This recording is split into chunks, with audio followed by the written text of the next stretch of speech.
Greetings, I'm Dr. Walter Jacobson, a board certified psychiatrist. Yelling is bad news. Yelling is a bad idea. Yelling is a form of attack. Yelling is a form of manipulation. It's very common, it's understandable. People, parents in particular, get frustrated with their children. They say, don't do this, and the kid keeps doing it.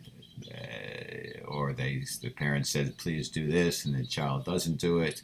And then the parent finally gets so frustrated that she just screams to the child, do it, for Christ's sake, or whatever one might say. And they scream and yell and scare and intimidate the child to do what they want them to do. But in the short run, it may work to force somebody to do what you want.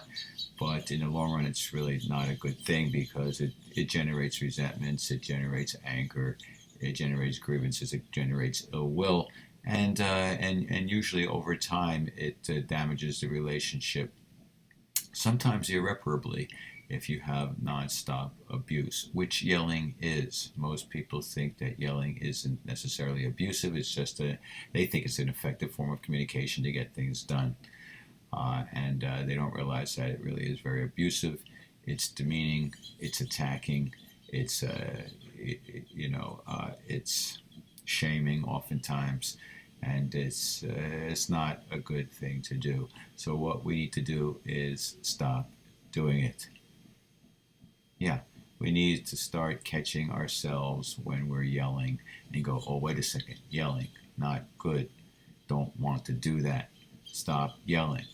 Uh, Leave the room if you have to, but calm down. Come back to the conversation when you're able to talk and not yell. Formulate your thoughts. Think before you speak. Say what you mean. Decide, okay, I am angry because I have asked you to do this several times and you continually don't do it. I find this disrespectful and inconsiderate and unloving. I don't want to yell at you. I don't want to be a policeman constantly reminding you. I need you to please do as I ask.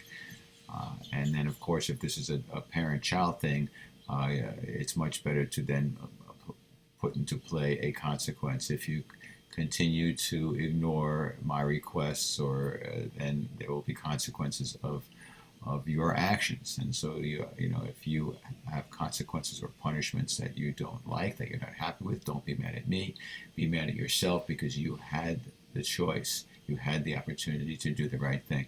So you use your words, you use consequences, you use boundary setting in order to get the kind of behavior that you would like from other people.